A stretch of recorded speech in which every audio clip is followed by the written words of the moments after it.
네, 정말 아찔한 사고였는데요. 이 해빙기에는 또 등산 다니시는 분들도 안전에 유의하셔야 할 것 같습니다. 네, 맞습니다. 해빙기에는 옹벽뿐 아니라 곳곳에 안전사고 위험이 도사리고 있는데요. 이어서 설다혜 기자가 보도합니다. 따스한 햇살이 스며드는 겨울산. 날씨가 포근해지면 산을 찾는 사람도 부쩍 늘어납니다. 날씨가 이렇게 따뜻하니까 아주 산에 오는 게 참 좋습니다. 그래서 겨울에 우스렸던 몸들이 다 풀리면서 더욱더 신바람나게 신나게 아주 오늘 기분이 상당히 좋습니다.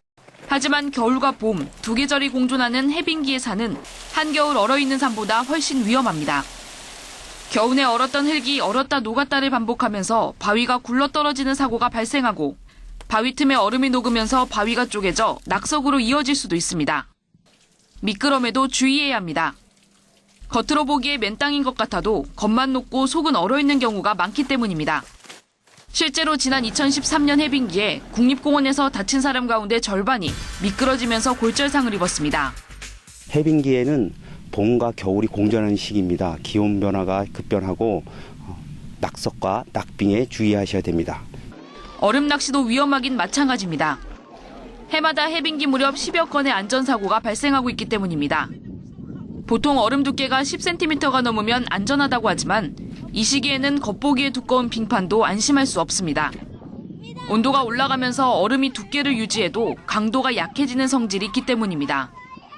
영하 40도에서 얼음은 건축자재인 화강암보다도 단단하지만 녹기 직전인 0도상에선 사람 손톱보다도 강도가 약해져 순식간에 깨져버릴 수 있습니다.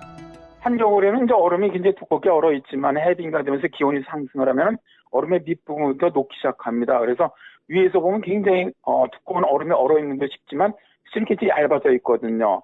그래서 낚시라든가 이런 데 금방 이 얼음이 꺼질 확률이 굉장히 높아집니다. 도심도 안전하지는 않습니다.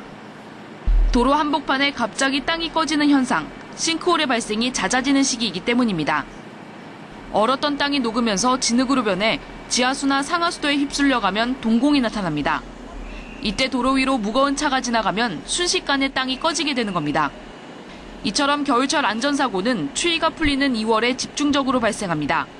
지난 2008년부터 지난해까지 발생한 해빙기 안전사고는 총 68건.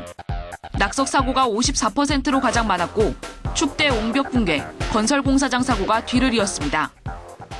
춥고 긴 겨울을 견딘 생명이 기지개를 펴는 봄. 하지만 봄을 시샘이라도 하듯 안전사고가 복병으로 등장합니다.